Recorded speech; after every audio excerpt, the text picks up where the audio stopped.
Each fall, hundreds of thousands of migrating crows join local flocks to create one of the biggest roost sites in the world.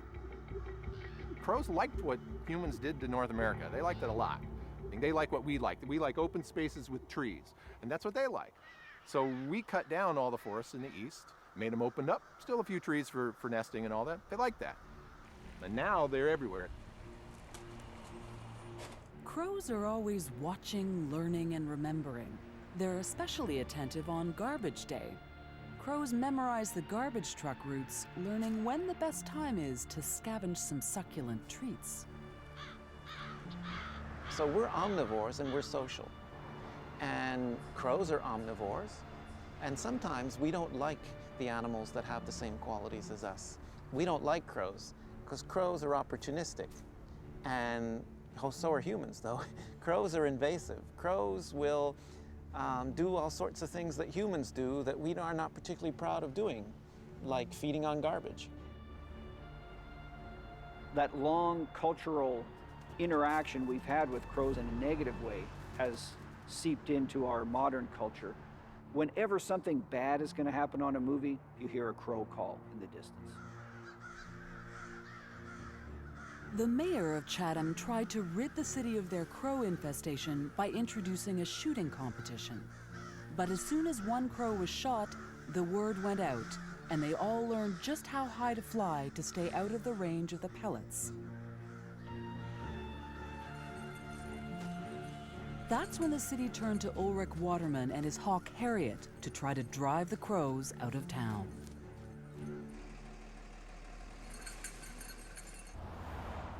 The crows, being highly intelligent, they can figure out a human being. They can figure out a raptor. But that the two work together, that's too much for them. They cannot comprehend that their two worst enemies are working together. That freaks them out. Oh yeah, she wants to go.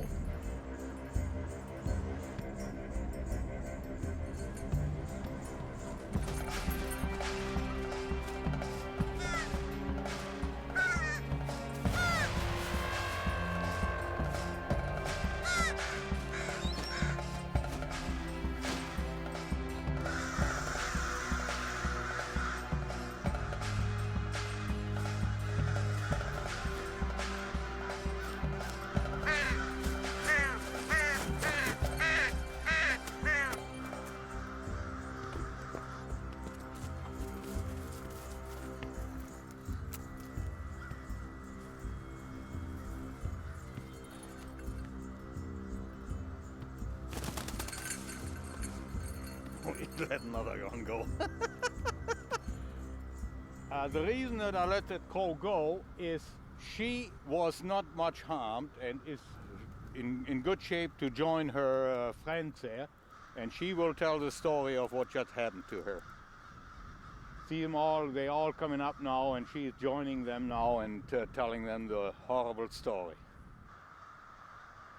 Crows learn from each other's misfortunes. When one is killed in a farmer's field, it's not uncommon for them to change entire migratory patterns so that no crows fly over that field for as long as 2 years. There's no doubt about it. Crows talk.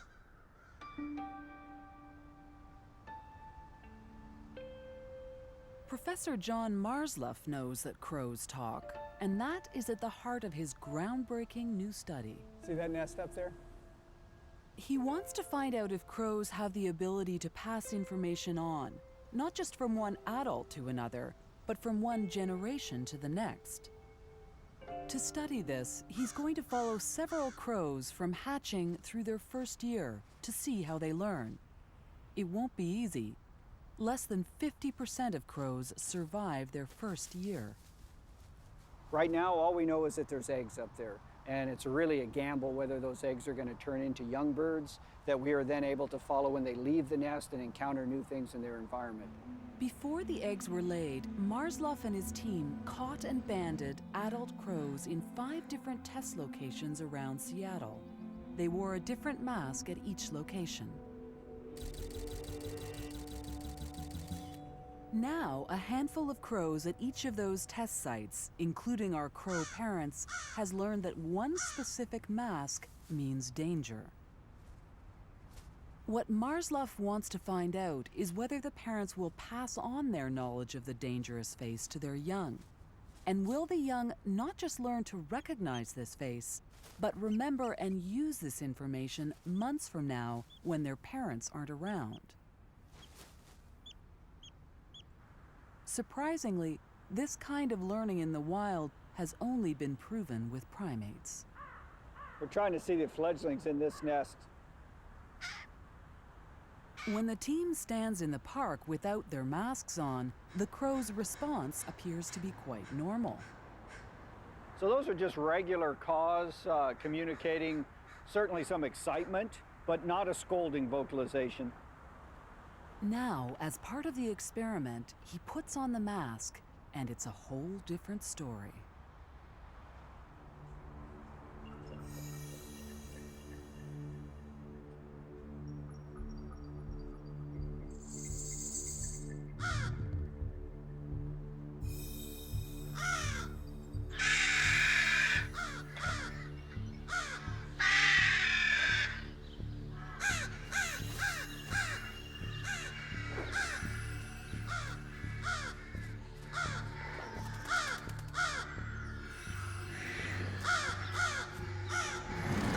We're in a critical part of the study right now because the young are just to the point where they're learning everything that they're going to need to survive for this next year or two.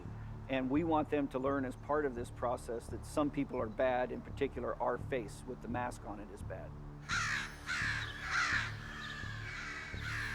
We have to show that a trait is observed, not directly experienced by an individual, which is what we're doing with these young birds as they see their parents scold a mask.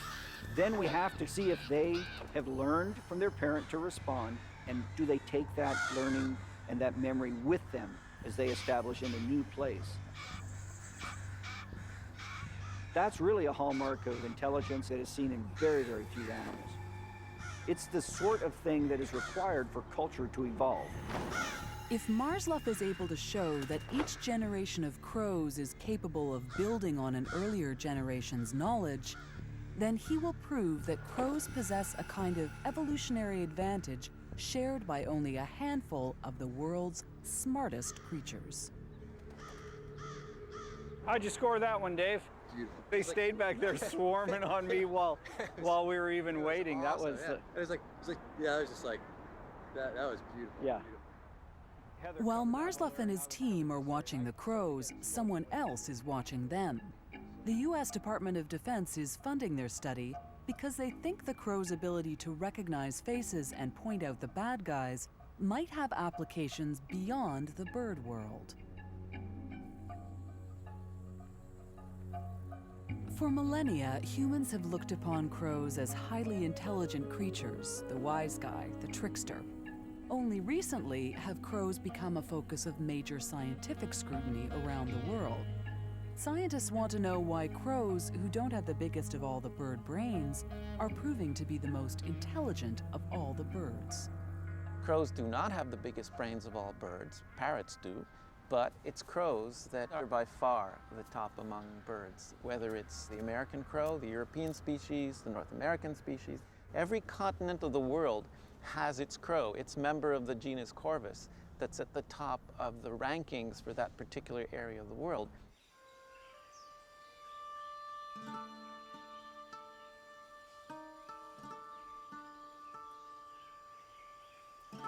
The idea that crow intelligence was worth studying came from a tiny French island 700 kilometers off the coast of New Zealand that's home to arguably the smartest crow species in the world. In 1993, scientists from the University of Auckland discovered that New Caledonian crows had an ability long thought to be the domain of humans and great apes, the ability to use tools. It's a bit of a puzzle. Why is it that it really is just this one species of New Caledonian crow stuck on a relatively small island in the Pacific that uses these really complex tools?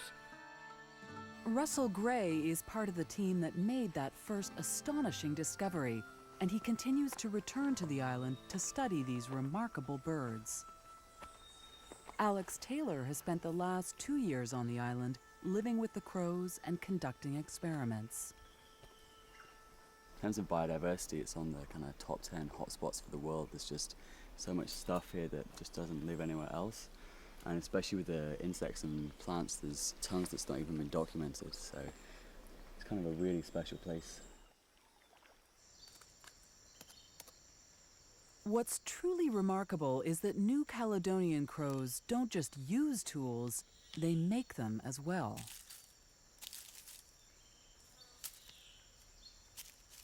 It was really amazing to see that they'd go through this long, complex sequences of actions. It wasn't just like one step, like rip off a stick, and it wasn't even 2 steps. It was breaking off at a difficult place the branch below a fork, trimming off the side branches, and then crafting away at the base of the fork to get a really functional hook tool. And that was really amazing to see an animal, knowing there's some food there, putting all this effort into getting its tool just right for the job. There's really 3 species that make tools: elephants, chimpanzees, and New Caledonian crows. So just 3 out of 6 million or whatever that's on the planet.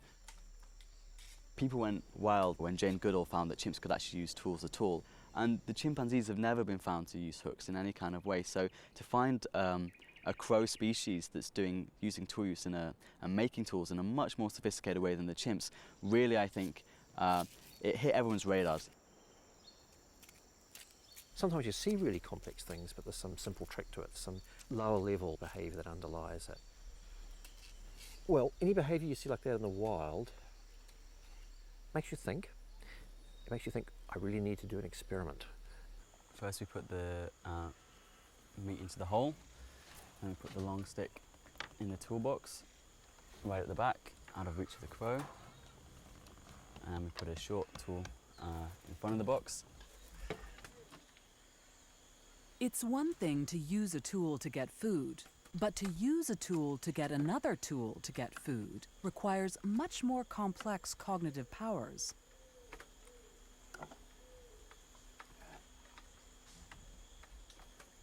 This meta-tool use, as it's called, is considered to be crucial in the evolution of humans. Well, the thing that sparked technical evolution in humans was when we started using rocks not to crack nuts or bones or other bits of food, but use them to crack other rocks. So it's really interesting to find that a crow species can actually do this meta-tool use. That's cool. Because then we start having some kind of idea of the kind of cognitive abilities that our early ancestors might have had. Just how smart are these crows? In an experiment that has never been tried before, this crow will be challenged to push its abilities to the next level. And we're looking to see if the crow can act out a 3-step plan, like 3 chess moves into the future, and pull up the string to get the short tool, take the short tool to get the long tool, and then take the long tool to get the food. This should be I'm really fascinated by this. I really want to see if they're able to do it, because I hope they can, but it may just be too long a distance between their first action with the string and the time they gain the food, so they're going to kind of forget what they're doing once they're up and string pulling. So yeah, I'm really curious to see how this is going to go. This is the first time this experiment has ever been attempted, and our cameras are there to record what happens.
crows have done amazingly well and really surprisingly well. We didn't expect them to be this good at these kind of problems.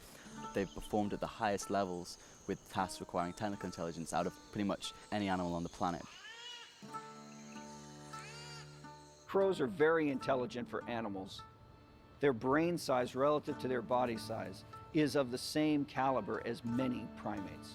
So it really is appropriate to think of these animals as feathered apes.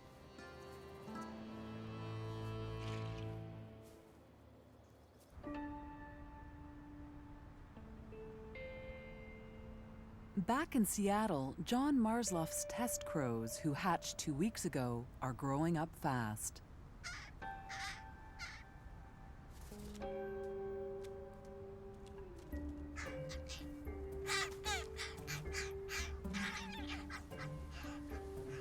Marslough checks the nests daily.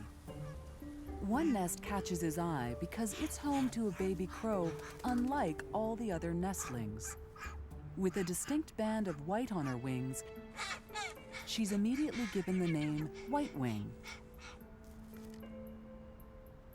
Their ever-attentive parents are kept busy feeding them.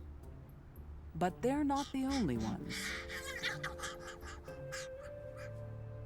Some pairs of crows have what we call helpers at the nest.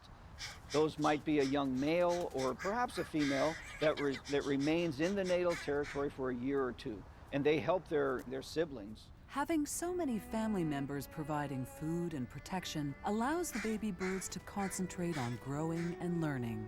And this, scientists believe, leads to an acceleration in brain development. Crows have very interesting social systems, and it's actually probably more like Western human civilization than any other animal on the planet. Right? There are no primates that have what we have in Western civilization, which is essentially a mated pair, right?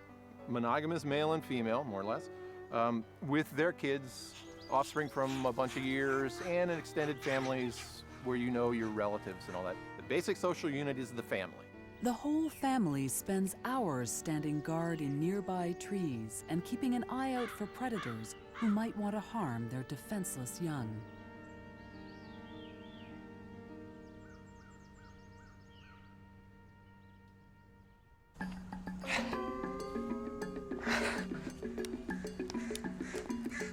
At 3 weeks old, the baby crows are almost ready to leave their nests. Kind of a tight spot here. Now it's the time in the experiment to put leg bands and radio tags on them. The team is ready on the ground to catch any crows who might decide to make a break for it. All right, Dave, get ready. Okay. Get ready, Heather. There he goes, Dave, right at you. I got him. We got him.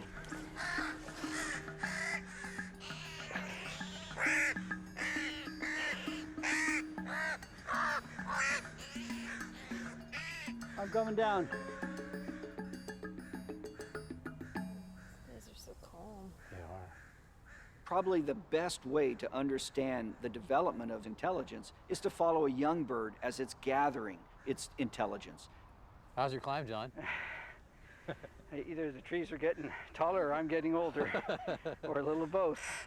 Really, without a radio tag where you can reliably every day find that individual, see what it's doing, compare to what it did yesterday, understand its experiences for accumulating life. Without that, you really can't understand this development of cognition. They band 8 birds from 5 different nests. There he goes. There you got him. Good job. That one's got the white wings. That's awesome. Oh, wow. White wing, welcome to science. All right, we need to get these kids back to their family. These young birds are about to experience a lot of new things in a relatively short period of time. Crows have shown a great ability to adapt to change in some unusual ways.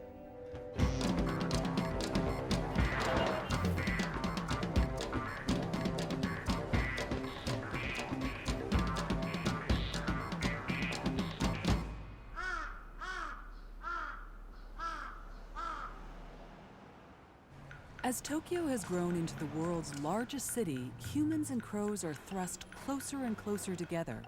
it's not been an easy accommodation for humans. Crows and humans are at war with one another. The crows' resourcefulness comes from their intelligence. Their adaptability is their strength.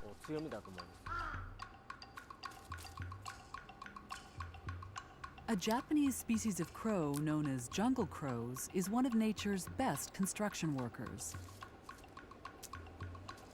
Inventive scavengers, these jungle crows are constantly on the lookout for new building materials for their nests.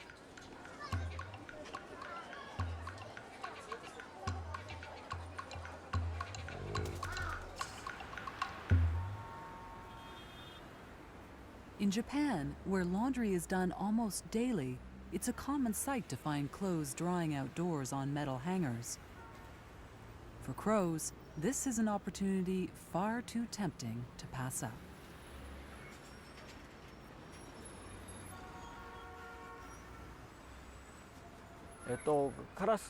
For crows, there is an ideal thickness for nesting material.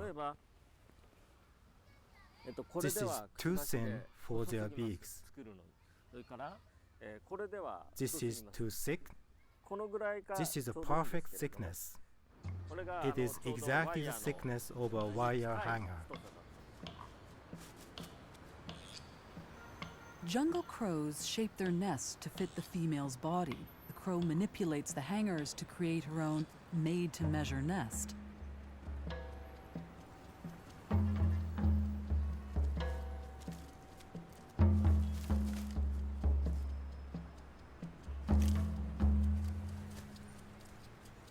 Using hangers as nesting material might be a clever adaptation to life in an urban jungle, but when the crows opt to locate their nests in some place other than a tree, it can lead to shocking consequences. Nests intertwined with metal hangers have stopped high-speed trains in their tracks and caused blackouts in entire neighborhoods. So the Japanese have come up with their own clever response.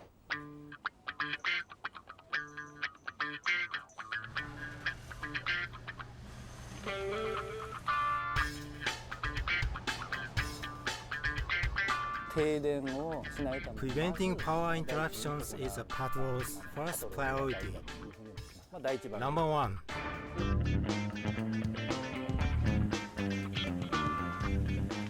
The Crow Patrol of the Kyushu Electric Power Company fans out with a single mission: to find and destroy the homes of destructive squatters.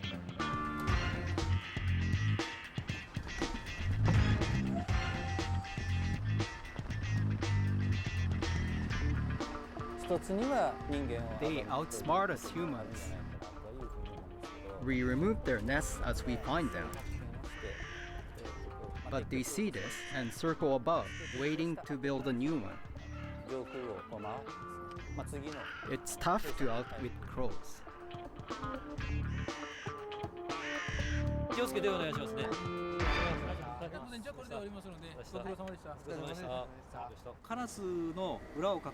When we work hard to develop a strategy against them, crows develop counter-strategies to foil it.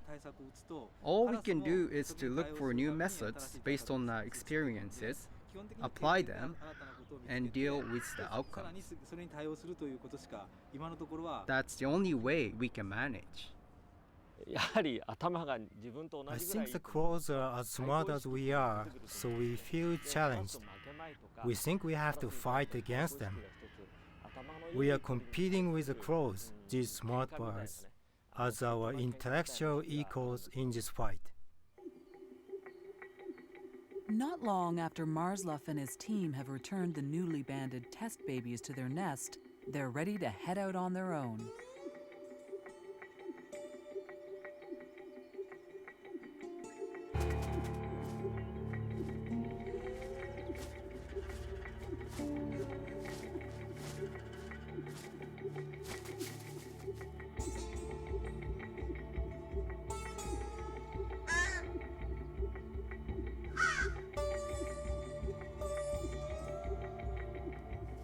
Young crows don't leave the nest because they know how to fly. They leave because it's too dangerous to stay. Life on the ground is only marginally safer.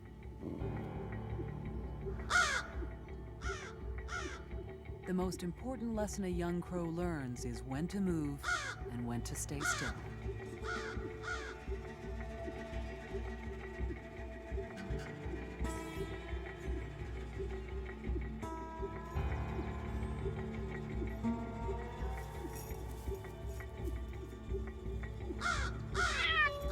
This parent's verbal signals could mean the difference between life and death.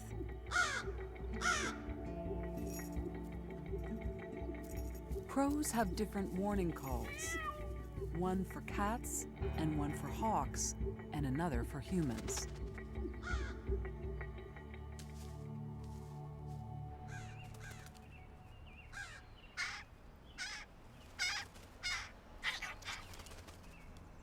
Scientists have identified over 250 distinct crow calls.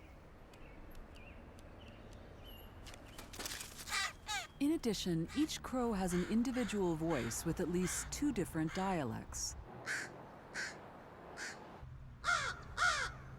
One loud version for the general crow community, and a separate quiet dialect for talk just within the family. These types of sophisticated language skills are found only among the most intelligent of species.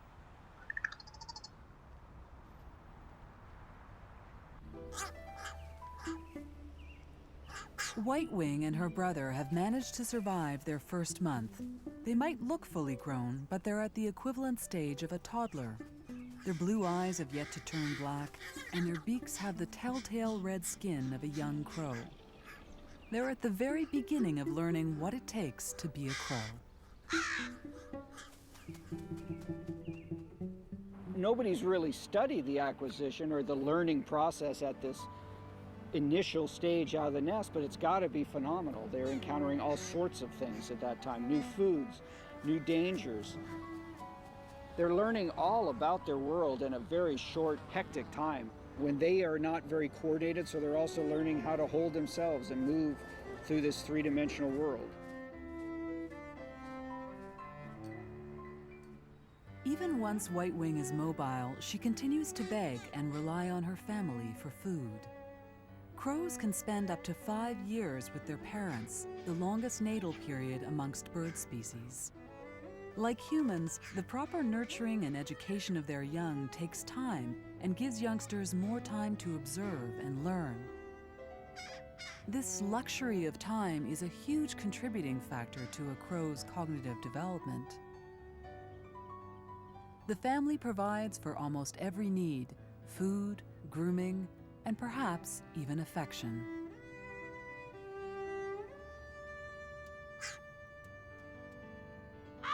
By the time White-wing is 3 months old, she's starting to really test her wings. And yet, she still clings to her mother's side.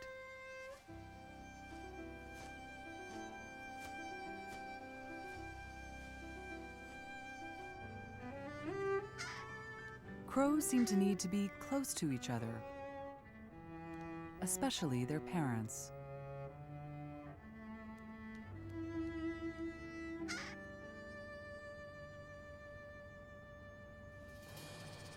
By the time White-wing is 4 months old, she's starting to find food on her own. She, like all crows, quickly develops an appetite for a wide variety of foods. And this kind of diverse diet has a direct impact on brain development. A lifestyle that's more complicated because you're eating a wider diversity of foods is something that explains part of the intelligence of some primates and also part of the intelligence of some birds. So it's the same principle, the fact that you're an omnivore, that seems to be pushing the brain towards having bigger areas to cope with the extra amount of information. If an animal only eats fruit, then it only has to learn about one food group.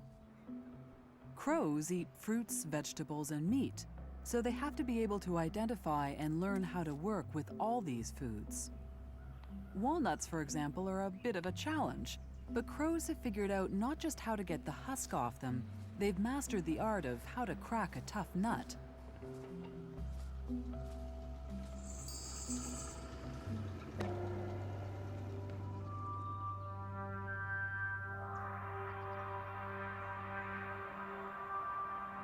As they fly, they gauge the weight of each nut and drop it from just the right height to have it crack but not shatter as it hits the pavement. Then they follow the nut down to make sure no one steals it. They've even refined this remarkable talent further. They make sure that the walnuts hit the road just when the traffic signals turn red, eliminating the risk that either they or their walnuts fall victim to the passing traffic.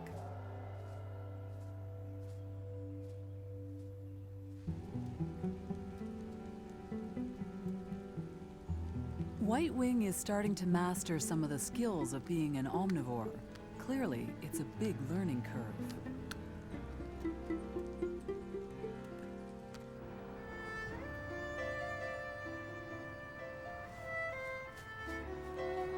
Our test crow's worlds are expanding. White-wing is leaving the safety of her parents to go off and play with others.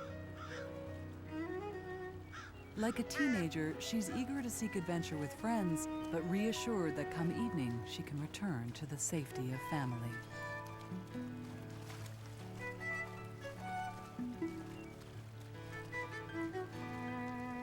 Social animals are typically some of the most intelligent animals, and it makes sense. Being social has a lot of demands on you that require your ability to learn and remember things.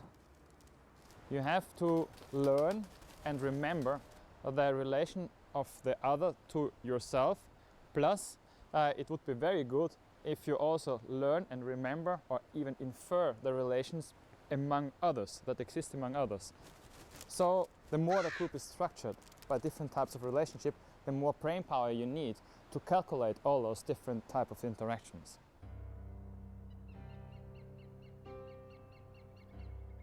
Scientists at the Konrad Lorenz Institute in the Austrian Alps have for more than half a century studied the social behavior of a variety of birds.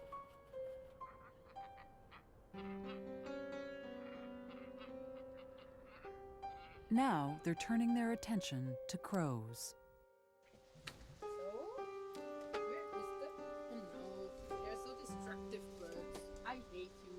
Anna Braun is working on an experiment to test crows' reasoning abilities. This kind of test has been used on children, apes, and dogs. These are the first trials to be conducted on crows. This is a touch screen which we are just starting to work with the carrion crows. And here you see a two-choice procedure in which the birds get the option between two different icons. One is positively rewarded and one negatively rewarded. The wash bucket. They learn through experience. They just peg on it. On one they get food and on the other they don't. They get a red screen. So this is the right one in this case. No, that's the wrong one. And then a picture combination appears on the screen with an image the crow has never seen before. It now has to infer which image will bring the reward. When this task was presented to children, they mastered it after just a few tries. Dogs took as many as 70 attempts to solve the puzzle. Crows surprisingly figured out this experiment almost as quickly as children. But they already come very far, and that's the big surprise for all of us. They come from a behavioral point in the cognitive tasks. They come on the level that is reached by some ape species, and which is quite surprising. Thomas Bunyar has previously worked with apes.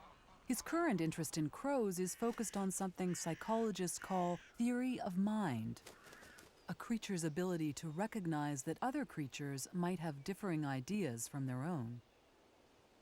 Theory of mind is a huge step of not only thinking about yourself, what you yourself know, what you yourself feel, what you yourself experience, but also just to extrapolate and think about others as being their own creatures with their own kind of mental life.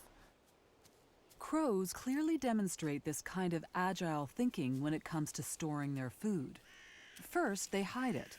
Scientists call this food caching. When they cache, they're on the lookout for any clues that another crow might be spying on them. Over there, this individual over there, he just did a food cache very close to the others. But then he recovered it again and moved up the hill, and now he's caching again. He left the cache site, and now he's sitting over there as private as he could be, watching, paying attention to what's going to happen with the bird who approached. If they suspect they've been seen, crows will move their cache, defend it, or they may even fake cache, keep food in their pouch and only pretend to bury it. These are all highly complex cognitive behaviors. So a kind of cognitive arms race is starting between those that try to prevent pilfering and prevent the others from watching, and those that have to watch for pilfering. And we are talking now not only about behaviors, but we are talking also about the mental state. At 5 months, White-wing is reaching the end of her adolescence. She appears to have an understanding of caching, and she's venturing further and further from home and testing her wings. One behavior that intelligent animals appear to all share is play. Play allows the mind to learn unexpected things, and young crows love to play. These flights of fancy are more than just fun-seeking, though. White-wing and her pals are building up strength with these cannonball rolls, and these loop-de-loops are the perfect way to evade a hawk in hot pursuit. They also provide a pretty good way to impress a mate. Attracting a mate is perhaps the most important event in White-wing's life, because crows mate for life, a life that might last as long as 20 years. It looks as though White-wing has found herself a promising candidate.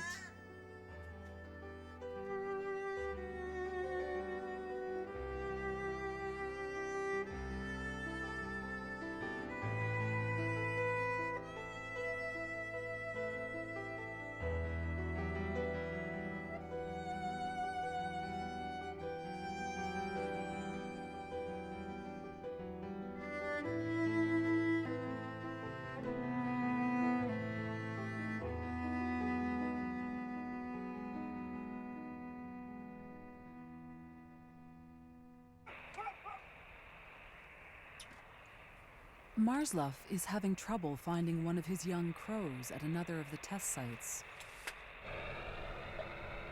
Wow, we're getting closer. So it's still not that close. I got the gain up fairly high.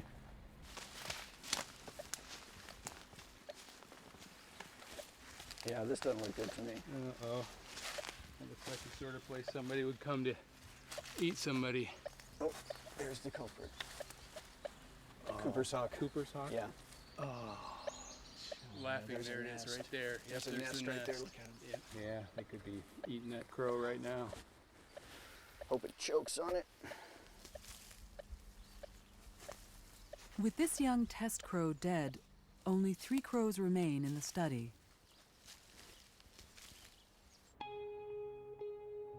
He knew from the start it wasn't going to be easy to follow young crows for a year. And it's not just the young who perish.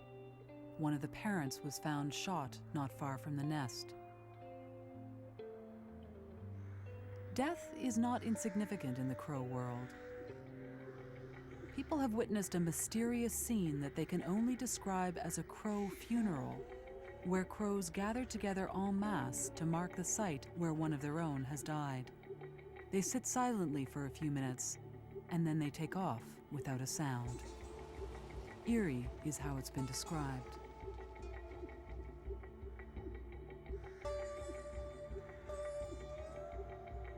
Animals seem to feel pain. Social animals seem to feel social pain. They seem to grieve for a while when their partners die. And that's not surprising. You know, that's evolutionary, the same tools, same evolutionary tools working for people as it is for animals. Few crows make it out of adolescence, and unfortunately, that was the case for White-wing. When she was 6 months old, she was hit by a car not far from home.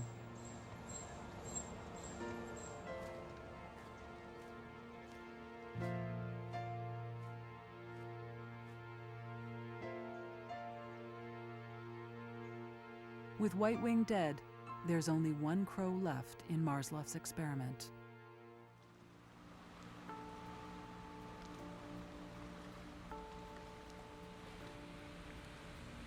The success or failure of the experiment now hinges on a single crow. But first, he has to find his subject, who's disappeared somewhere in Seattle's urban jungle. This bird is extremely difficult to find. It's in an area that has lots of places it can hide from a ground walking person. If we could fly, it'd be a lot easier here. But this bird is all over the place. It's expanding its range. Could be anywhere in here. And it moves very quickly out of our sight and out of our telemetry range. Yeah, it's needle and haystack. We have a little better line on the bird because we have a radio on it, but it's an awful lot of luck. We had a signal coming up this way, you know, I don't know, it could be anywhere in here. I got nothing here. Let's try it this way. You guys hear birds at all? Nope. I hear them in my dreams now.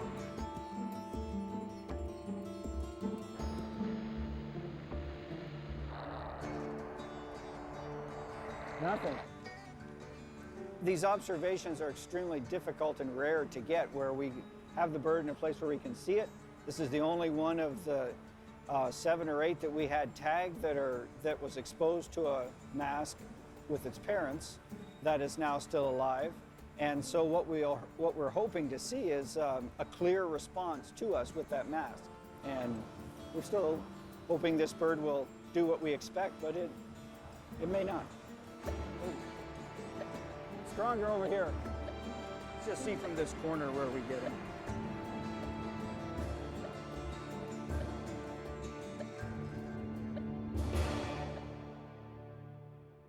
That's exciting. It's $1 million crow. Why? Well, we've just put a lot of effort into finding him. Oh, okay. Well, I'm glad you found him. Yeah. Looks great. The antenna looks good. Well, there he just flew now. He's perched right there. I think if we walked from here, it'd be pretty good.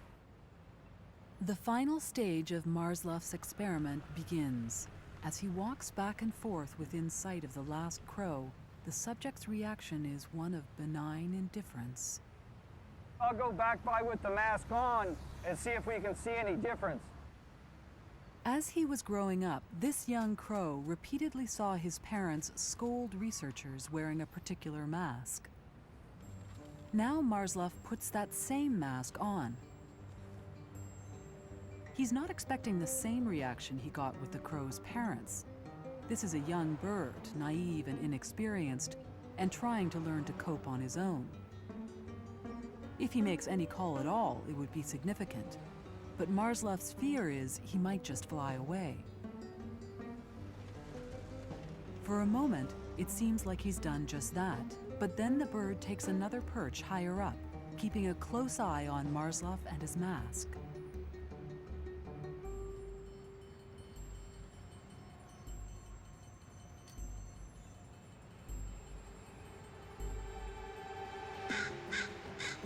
And then, there it is. To many, just the tentative scold of one young crow. But to John Marsluff, it's a major milestone. That was pretty exciting. Well, you'll never get a better exposure than that, I don't think. That was clean. To me, what it indicates is that that bird clearly recognized his face, which the only way it could have learned about this face as being anything unique was from its parents' behavior. So I think that shows the first step of social learning. There he's really looking down at me, yeah. There he's scolding. This is the first scientific evidence that crows are able to learn, remember, and put to use information gained months earlier from their parents. This is a huge evolutionary advantage that until now has only been proven in a rarefied group of the smartest creatures on Earth.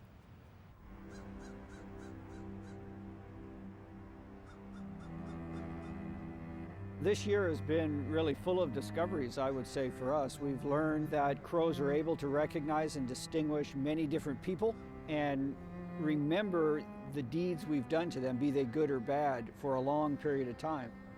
And now we're learning something about how they share information with their young, which has been something that we really haven't understood at all. And with this radio tag crow that we've been following coming to the roost here tonight, that bird has taught us a tremendous amount, that indeed just hanging out with your parents, a young crow soaks up a lot of information, and they learn that very rapidly.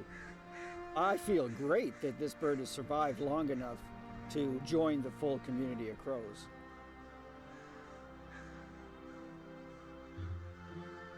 It's not surprising that animals have some of the same abilities as us because we're built from the same building blocks. And we as people, we tend to think that, oh, well, only people do this. Right? Well, we haven't found anything like that yet. We may be unique in having the whole cluster of things that we can do, but what we're going to find out is that other animals out there can do some of that. And if we figure out the way to ask the questions, we might be surprised at the responses we get. Crows share a lifestyle with us. If we can understand the link between that lifestyle and the evolution of intelligence and the evolution of brains, we've advanced in our understanding of brains, intelligence in general, which includes us. Crows have been watching us for a very, very long time. Only recently have scientists begun to watch back. And what they're finding is a creature that's far more complex, more intelligent, and more like us than we could have ever imagined.